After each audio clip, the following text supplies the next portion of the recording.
everyone, welcome back to my channel, She, Her, Literate. Today I want to talk about the controversial author Philip Roth and the lessons we can still learn from his books. For reasons unknown even to myself, I have read 6 Philip Roth books this year, so I consider myself kind of an expert. In chronological order, these books have been Deception, The Professor of Desire, Portnoy's Complaint, Operation Shylock, Goodbye Columbus, and 5 short stories, and The Counterlife. My husband says I am a glutton for punishment because he read half of Operation Shylock and just hated it, but I beg to differ because I actually did enjoy myself while reading these books. So why did I do it, and what have I learned? Let's find out. Today I'm going to be talking about Judaism, sex, the neurotic label, and if it was worth it. Before we actually get into content, let's introduce Philip Roth himself. Philip Milton Roth was born in Newark, New Jersey in 1933 to Bess and Herman Roth. He grew up in a middle-class Jewish home, with both his parents being the children of Jewish immigrants from Austrian Galicia and Ukraine. Roth was known for being a highly autobiographical author and writer, so his background is context that is important when it comes to discussing and understanding his works. The first theme that always comes to the fore in any single one of Roth's books is Judaism. His controversial takes on Judaism in America and sometimes beyond America have landed him in hot water many times over the years. The Jewish Telegraphic Agency wrote in Roth's obituary, "Older Jewish leaders objected to Goodbye Columbus's portrayal of a conflict between a stuck-up, well-to-do Jewish family in New Jersey and a young working-class Jewish man from Newark." A short story in the collection, Defender of the Faith, was about a Jewish leader's outrage and conflict with Jewish soldiers trying to avoid combat duty.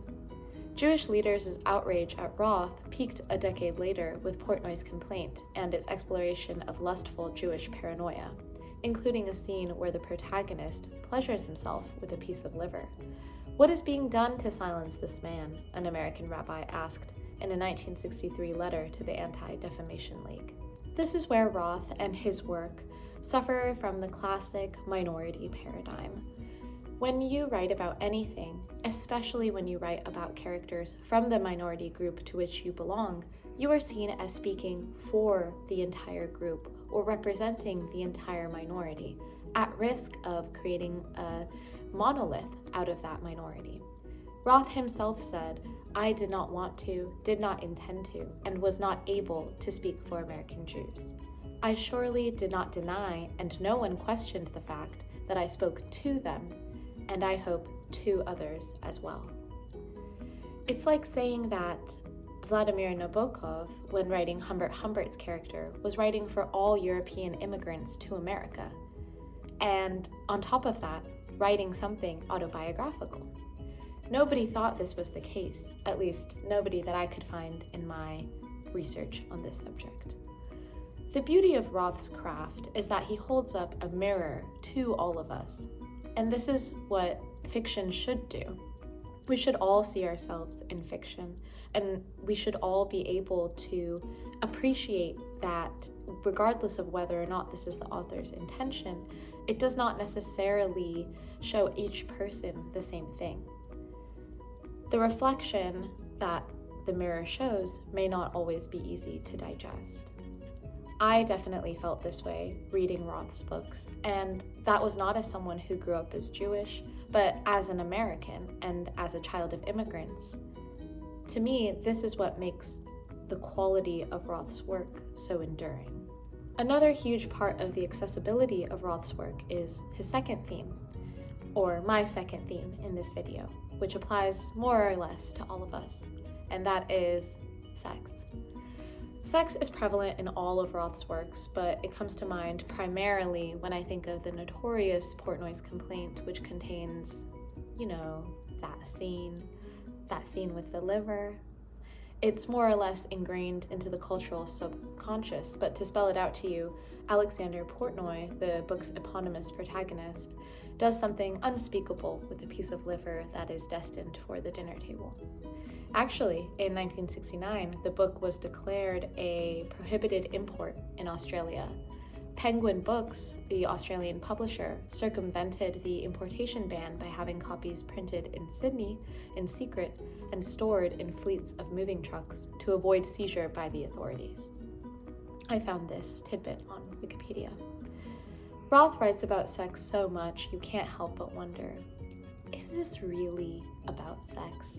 What is he actually trying to convey here? There are many sources out there, and I agree with the particular New York Times op-ed by author Sam Lipsyte. He states that Roth's main theme was not necessarily sex, but rather the story of the individual in America, the immigrant, the striver, the kid straining against the confines of the behavior that was deemed appropriate that the community elders linked to success. So much of immigrant culture and community is about keeping your head down, and I'm speaking from my own experience here. Assimilating, not doing anything to draw attention to yourself, especially untoward attention outside the norm. Unless, of course, that thing you're doing lands you a bunch of cash and fame and glory to boot. Roth's characters, from Zuckerman to himself in Operation Shylock, and especially Alexander Portnoy, are the opposite of that. They break from the mold. They're just plain weird. The third theme that I want to talk about is the theme of neuroticism, and this stereotype is very often applied to Ashkenazi Jews in America and in the diaspora. I'm not so sure about Ashkenazi Jews in Israel. I think there are different stereotypes that apply to them. This is one that Roth loves to draw upon and often run away with. Drawing from my own life as a child of immigrants from a culture that seems to be very similar in terms of the neuroses that it suffers from. I too was victim of the overbearing mother, the obsession with food, the obsession with a family member's eating habits, and the emphasis on education, community standing, and how to pay one's way forward in the world. I found there was a lot in Philip Roth's books to latch onto. A couple days ago, I recently watched Shiva Baby, which in this Hey Alma interview that I'll link below, the author of the article said that movie might as well be a dissertation on neurosis. For those of you that haven't seen the movie, and I highly recommend that you do, it's about a young Jewish girl in college who is aimless and finds herself at a shiva with her ex-girlfriend and her current sugar daddy. Not to mention the whole cast of friends and family from her local Jewish community. I think the neuroticism that Roth captures so well, and in some cases too well, really leaning into that neurotic Jewish stereotype, is something that happens inherently when you have such a tight-knit community that isn't the in-group in wherever you live. You see it in Shiva Baby, you see it in Goodbye Columbus, Roth's first work, and you see it in Indian communities across the US as well. You also see this in the Chinese American communities that I've seen. In the movie Didi, which is also very beautifully done, there is a similar aspect of parents showing off their children or playing their children off each other, and Didi, as someone unconventional in his immigrant community, comes off the worst for that. Social status is seen as a zero-sum game because these groups are not the in-group in the US. That privilege belongs to WASPs, or white Anglo-Saxon Protestants. The last thing that I'm going to talk about is whether this experiment of mine was worth it, and what I personally got out of reading 6 Philip Roth books in 2024. This is always a tough question because people ask it about literature a lot. What do you get out of reading these books that aren't even real? I was watching a video by According to Alina, which I will also link below, and I'm going to paraphrase her. The idea that someone who lived before you was thinking about and feeling the things that you are feeling right now is a worthy thing to have. especially in the current age of loneliness and detachment. Companionship, even in text and maybe especially in text, is a valuable thing to seek in and of itself. Lillian Kramer wrote in a digital literary biography that Roth in the 20th century established himself as a novelist by writing in a countercurrent to the postmodernist vogue that denies the idea of meaning in life and art, that separates life and art in equally meaningless realms.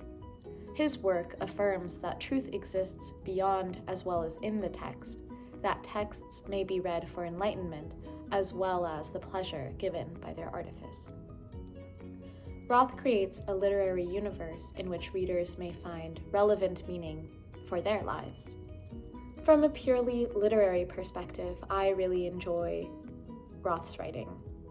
He is incisively witty, sometimes too much so, with layers upon layers of alternating self-awareness and then leaning into these stereotypes. When you think you've had all you can take, he just keeps piling it on. From a life perspective, I found something innately relatable in Roth's works that I've talked about a little bit before. The family dynamics, the neuroses, the navel-gazing, the discussion about immigrants and a shared cultural memory. All of this is a lens through which I can view my life. And I suspect this is why so many people over so many years have continued to read Roth's work, even as his personal legacy rides the roller coaster of fame, infamy, notoriety, allegations. Is Roth going to go out of fashion? That's hard to foresee. How can anyone know in 50 years what will endure, what will stand the test of time? I, for one, hope that Roth's books do so.